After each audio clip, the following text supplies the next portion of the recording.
Papa Mikongi. Maintenant, tu as les destinées de notre association entre tes mains, sous l'autorité de lui-même le président fondateur Guy Fassit Kwabo.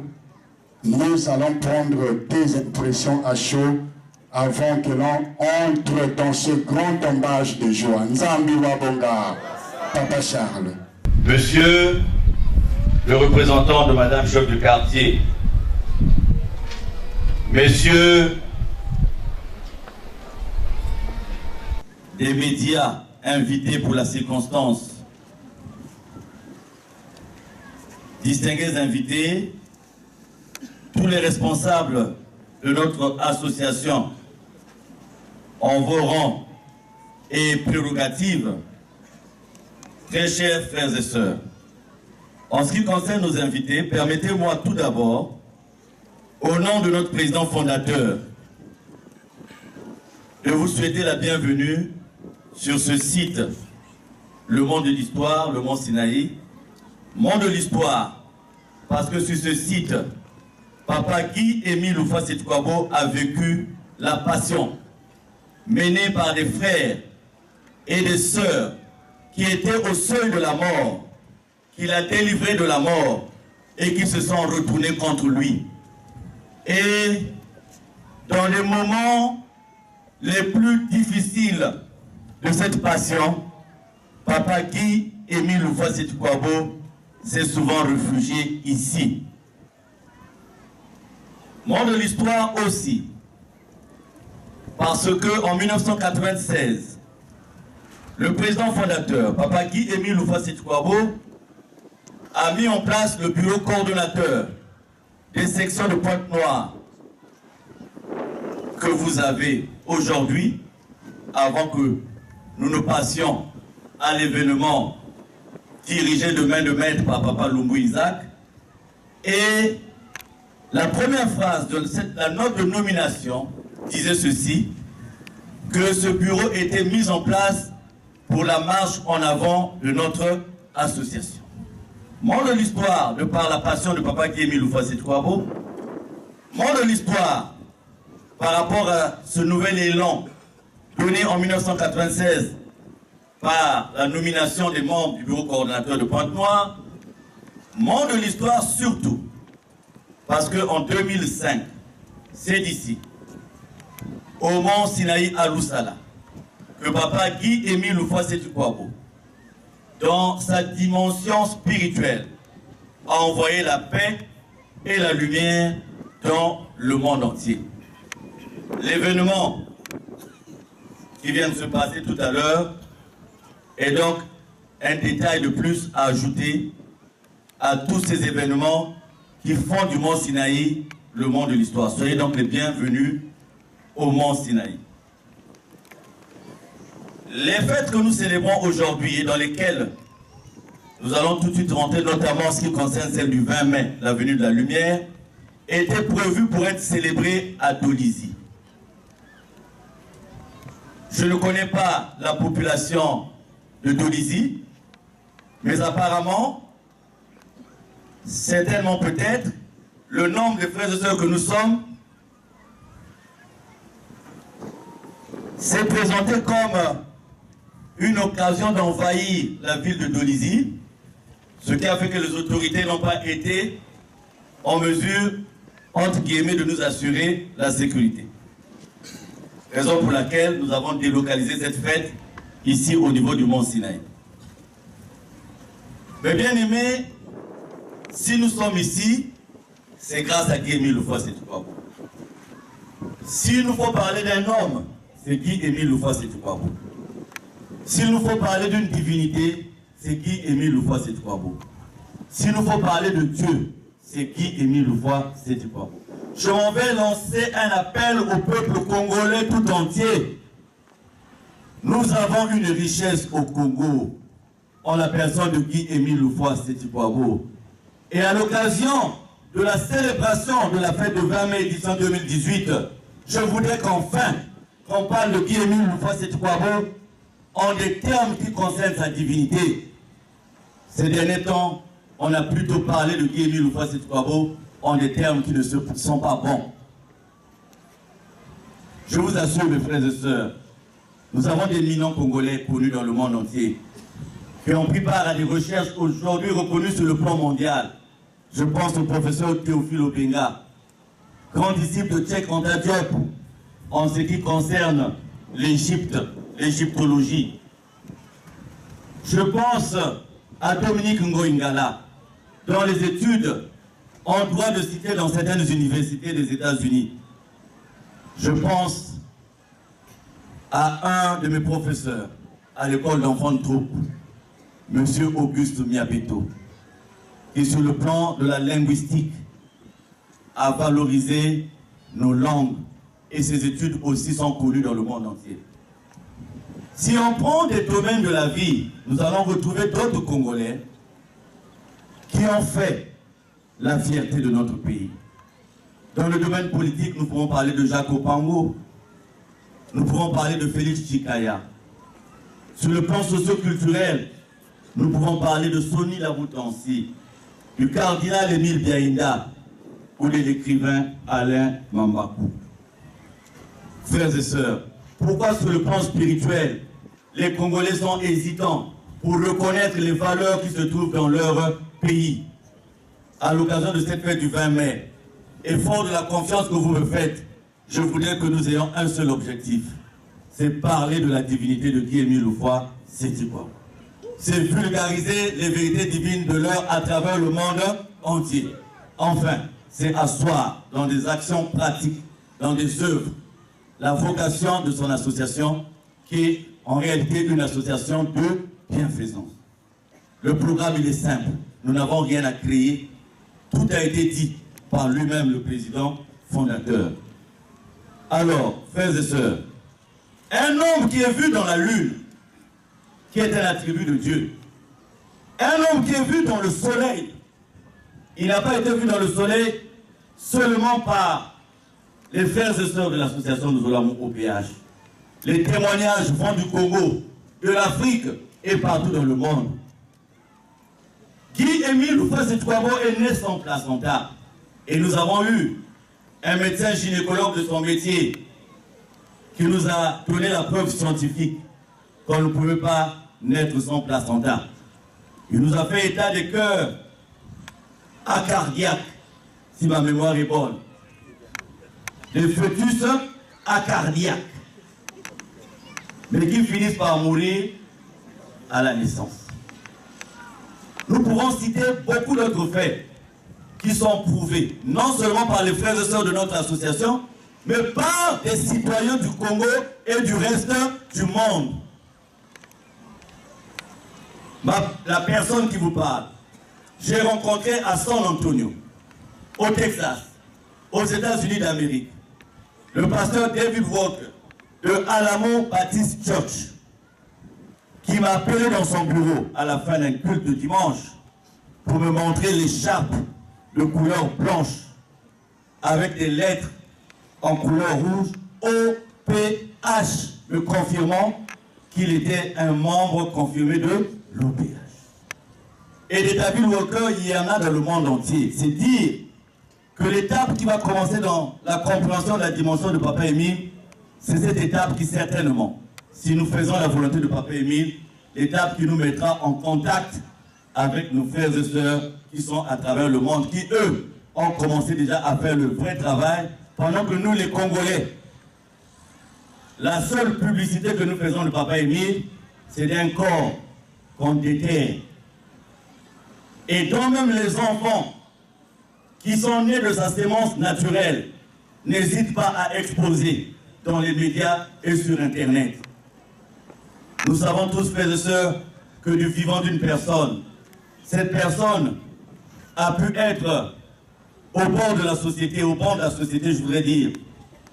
Cette personne peut être dans une vie négative, mais en Afrique, nous avons la culture du respect des morts. Quand quelqu'un meurt, on ne voit plus la négativité sur la personne. Et quand on s'en va, comme il est dit, poussière, nous retournons poussière.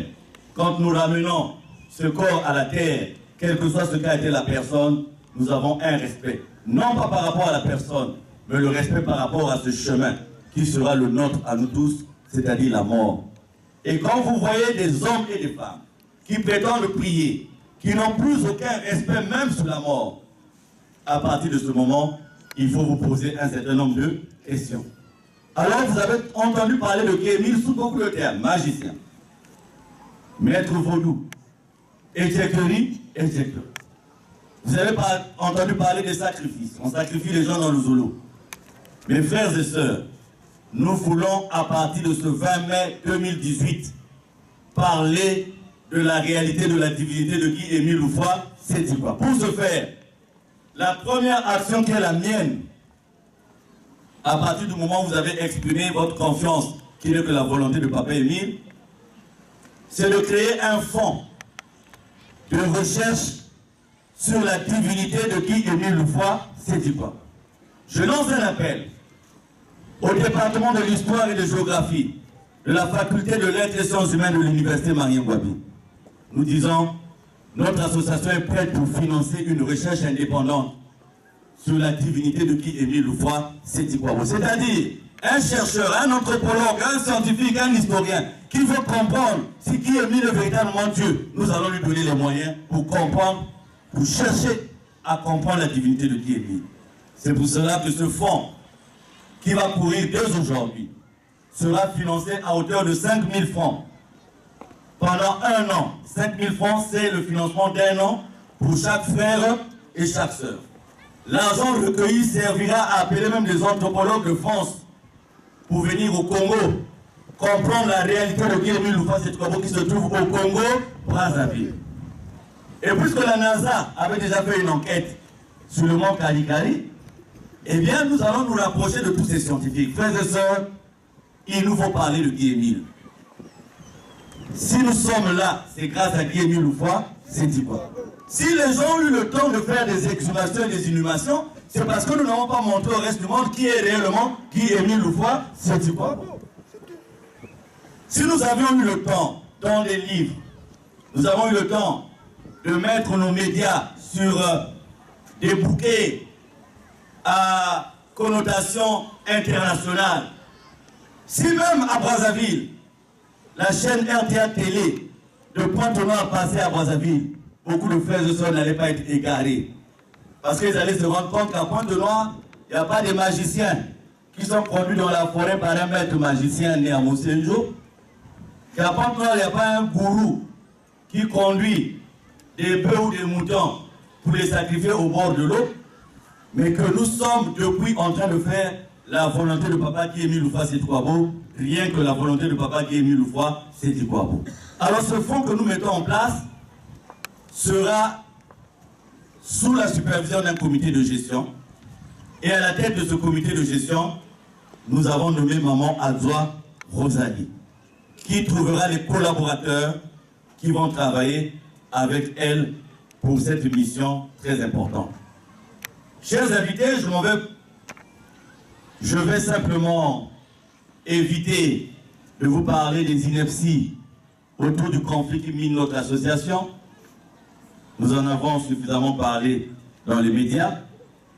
Vous savez qu'il existe aujourd'hui 2 franges minoritaires qui usent de trafic d'influence, de corruption, de relations sociales pour essayer de freiner l'action de notre association. L'action de Guy-Émile Loufois Sétouabo. Nous avons parlé de ces franges. La première, c'est celle qui a un regroupement comme des milices de Centrafrique, parce que c'est des gens qui se sont réunis sans avoir un intérêt commun. C'est des gens qui se sont regroupés au vent des intérêts différents des uns et des autres. C'est cette frange qui nous a fait l'honneur ou le déshonneur d'organiser des exhumations et des inhumations. À la tête de cette frange, vous avez l'un des fils de notre président fondateur, qui à l'origine a été avec les autres dans le grand complot qui visait à prendre en otage notre association. Et pour un conflit d'intérêts, il a trahi les autres pour faire ce qu'il est en train de faire. Un autre, entre guillemets, chef de milice, c'est Jean à lui, il s'appelle Lévin Zieni, il est en France. Pourquoi je dis chef de milice? Parce que bon, il évolue dans un bureau en France qui est faux, parce que ce bureau a été mis en place par une note signée de Guy Florence, qui a pris le temps d'imiter la signature de papa et de mettre le cachet. Et ils évoluent sous ce bureau qui a obtenu même auprès de la préfecture du Val d'Oise à Sarcelles en France un récépissé. Ce monsieur était bien aimé de notre président fondateur, qui avait fait de lui son porte-parole et sa plume, et qui était notre prédicateur. En fait, il devait faire partie aujourd'hui de ceux qui ont la matière pour défendre la divinité de Guy-Émile Loufoy, c'est dit quoi? C'est ce même monsieur qui nous a dit que Guy-Émile étant Dieu ne pouvait pas mourir. Et c'est de ce monsieur qui, par un tour de passe-passe, va nous dire par la suite que comme Guy-Émile a eu des enfants, il a eu des femmes, il faut que ce corps puisse périr pour qu'il puisse prendre la divinité. Il a oublié que ce corps n'avait pas péri, que lui qui était bossu, cette bosse avait été enlevée par ce corps, par cet homme qui n'était pas un corps à l'époque. Cet homme qui était bel et bien vivant. Ce monsieur avait quelque chose au dos, et en allant à Kipossé un jour, par un plan de Dieu, il s'est glissé sous un train. Et c'est là où il a eu la guérison. Et à cette époque, il n'avait pas dit que Guy-Émile, un jour, on pouvait user de son corps pour faire ce qui a été fait. C'est un ancien adepte de la fraternité blanche universelle et qui n'a jamais arrêté dans ses pratiques mystico-religieuses. Les frères et sœurs qui sont en France, vous pouvez vous renseigner, les nouvelles méthodes de prière de ce groupe. Ce monsieur nous est redevable de beaucoup d'argent parce qu'il a collecté des sommes dans beaucoup de sections pour écrire un livre qui n'a jamais vu le jour. Donc parmi mes actions, ça serait de réclamer à ce monsieur le remboursement de toutes les sommes qui ont été données pour écrire ce livre. Ça sera dans mes priorités les plus absolues. Ce monsieur s'est séparé de Guy-Émile sur la base d'un caractère qu'il a gardé jusqu'à présent, l'orgueil. Quand il est exclu, sanctionné, il n'a jamais voulu demander pardon à Guy-Émile Loufoy, c'est dit. Et c'est Guy-Émile qui l'a pardonné. Et en le pardonnant dans la note, il dit, bien qu'il n'a pas demandé pardon, moi, Émile, je lui demande pardon. Et c'est cet orgueil qui le conduit parce que entendre se dire, en fait, pour lui, Guy-Émile, pour lui, n'a jamais été son maître. Mais c'est tellement depuis qu'il côtoyait le maître, il nourrissait déjà des intentions d'être lui-même maître. Vous avez vu qu'avec cette affaire d'exhumation, tout est passé. Les frères et sœurs sont là, leur foi n'est pas bousculée. Nous connaissons leur prochaine étape. Leur prochaine étape, c'est quoi? C'est dire aux autorités, Émile étant mort, il faut procéder maintenant aux assemblées générales pour désigner les vrais responsables de l'Ouzolo. Les bien-aimés, très chers invités, sans orgueil, nous pouvons inviter tous ces gens-là ici. Quel que soit le nombre des élections qu'on fera, ils ne gagneront jamais. Parce qu'ils sont connus de tout le monde. La deuxième frange, c'est celle qui a eu l'autorisation de notre place pour aller à Louvakou dans le Niari. On en a suffisamment parlé. Dirigée par notre frère qu'on appelle Bikindo Bisombolo. Les noms ont déjà une origine, des origines qui signifient beaucoup. Provocation et bagarre. Or, la plupart des noms dans la Bible ont un sens. On prenait les noms des prophètes ont des significations. Jésus lui-même, son nom a une signification. Loufoy, Setikwabo, son nom a une signification. Ça veut dire la vie comment? Éternelle. Ma modeste personne a un nom aussi qui a une signification.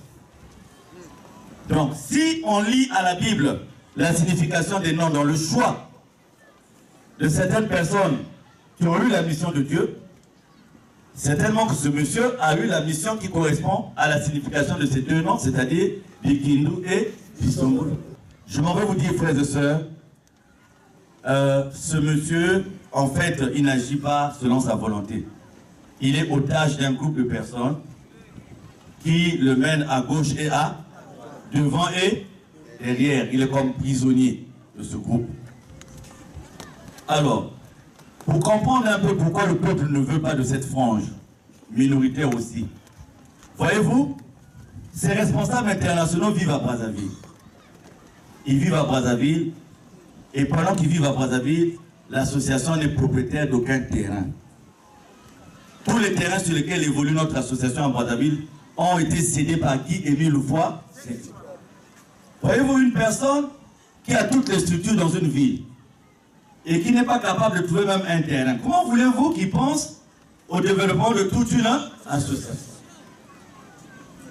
Deuxièmement, Brazzaville est la ville la plus proche de notre siège social, c'est-à-dire Kibossi. Cela veut dire que les grandes actions à Kibossi devaient être menées par les frères et sœurs de la section de Brazzaville. Or, à ce jour, toutes les grandes actions qui ont été faites à Kibossi sont l'œuvre des frères et sœurs des sections de Pointe-Noire et du Kouilou. Bref, je ne vais pas rentrer dans ce discours.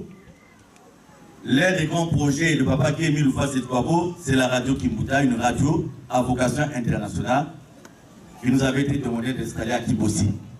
Au jour d'aujourd'hui, cette radio n'a jamais été installée. Et même si vous avez la RTA au PH à Brazzaville, cette radio a été financée en grande partie par les frères et sœurs des sections de Pointe-Noire et du Kouilou. C'est la raison pour laquelle certains nous insultent depuis cette radio, sans savoir que s'ils y sont, c'est parce que nous avions contribué. Mais ça sera aussi l'une de nos priorités, d'essayer de balayer toute cette poussière. Enfin, je ne veux pas appeler notre rassemblement une frange. Nous ne sommes pas une frange. Nous sommes le côté le plus officiel, le plus légal et le plus légitime.